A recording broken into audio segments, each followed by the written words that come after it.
Kisah Nabi Muhammad SAW hijrah ke Madinah. Assalamualaikum warahmatullahi wabarakatuh. Selamat datang di cerita Cigu. Dalam video ini kita akan bersama-sama menyelami salah satu peristiwa paling bersejarah dan bermakna dalam Islam, yaitu hijrah Nabi Muhammad SAW dari Mekah ke Madinah. Sebuah perjalanan yang tidak hanya menggambarkan perpindahan fisik, tetapi juga transformasi spiritual, sosial yang mendalam. Perjalanan ini tidak hanya tercatat di dalam sejarah, tetapi juga menyimpan banyak pelajaran bagi kehidupan kita saat ini.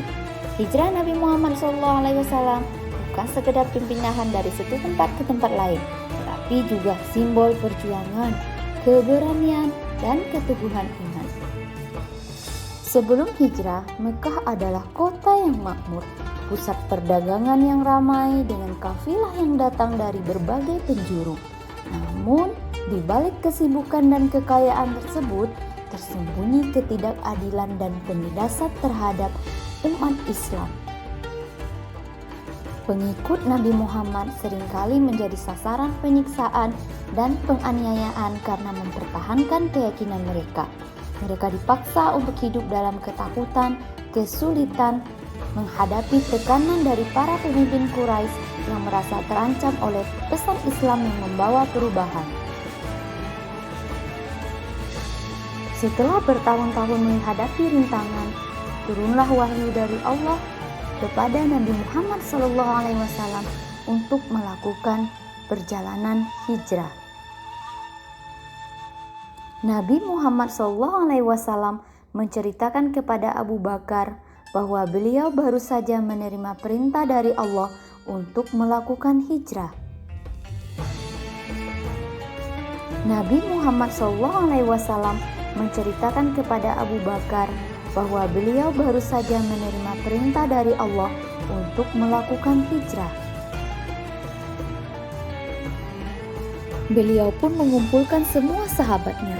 Abu Bakar As-Siddiq pendamping yang setia menemani beliau, Ali bin Abi Thalib pahlawan yang berani, Abdullah bin Uraikid penunjuk jalan yang terpercaya, Asma binti Abu Bakar pengirim makanan yang pemberani, Abdullah bin Mas'ud pengintai yang setia, Al-Miqdad bin Al-Aswad pelindung yang tangguh. Perjalanan hijrah adalah perjalanan yang panjang dan berbahaya, melintasi padang pasir yang tandus dan berbatu. Nabi Muhammad SAW dan Abu Bakar harus berhati-hati memilih rute menghindari patroli musuh yang bisa kapan saja mengejar mereka. Rute yang mereka pilih bukanlah rute biasa, tetapi jalur yang lebih panjang dan sulit untuk menghindari ancaman.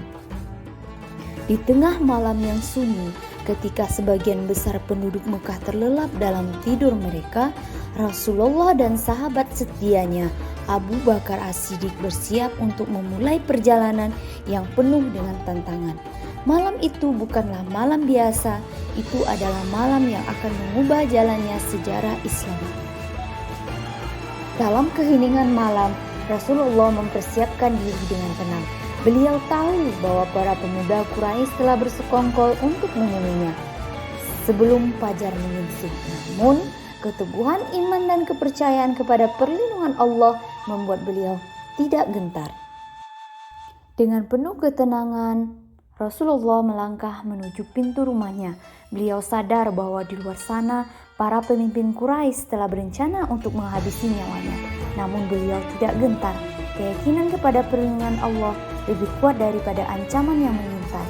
Sebelum melangkah keluar, Nabi Muhammad menoleh sejenak, memandang rumah yang telah menjadi saksi dari perjuangan dalam menegakkan kalimat Allah. Sampailah beliau di Jabal Sur. Rasulullah dan Abu Bakar memutuskan untuk bersembunyi di Gua Sur. Pengejaran terus dilakukan oleh kaum Quraisy.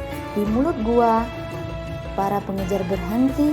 Mereka saling pandang mencoba menentukan langkah berikutnya. Salah satu dari mereka mendekat, mengamati dengan seksama.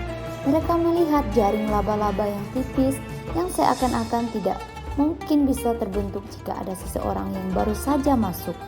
Sarang burung merpati yang tenang juga menambah keraguan mereka.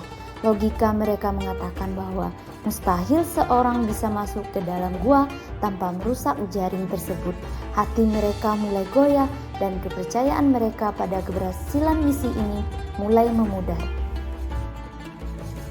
Di dalam gua yang gelap, hanya beberapa langkah dari tempat mereka berdiri, Abu Bakar merasakan jantungnya berdetak kencang, penuh dengan kekhawatiran. "Wahai Rasulullah," bisiknya, "jika mereka melihat ke bawah, mereka pasti akan menemukan kita." Tetapi dengan ketenangan yang tak tergoyahkan, Rasulullah menenangkan, "Jangan takut Abu Bakar, Allah bersama kita." Setelah 3 hari berlindung di Gua Sur, Rasulullah melanjutkan perjalanan. Di bawah langit yang cerah, mereka bergerak menuju Madinah, kota yang kelak menjadi pusat peradaban Islam. Setiap langkah yang mereka ambil membawa mereka semakin dekat kepada tujuan mulia yang telah Allah tetapkan. Dengan doa di bibir dan iman di hati, Nabi Muhammad dan Abu Bakar menembus kesunyian gurun, membawa harapan baru untuk umat Islam. Setelah menempuh perjalanan yang panjang dan penuh tantangan, Rasulullah dan Abu Bakar As-Siddiq akhirnya tiba di Quba, sebuah perkampungan kecil yang terletak di pinggiran Madinah. Di Quba, Rasulullah memutuskan untuk membangun sebuah masjid dengan bantuan para sahabat dan penduduk Quba. Rasulullah mulai merencanakan pembangunan masjid ini.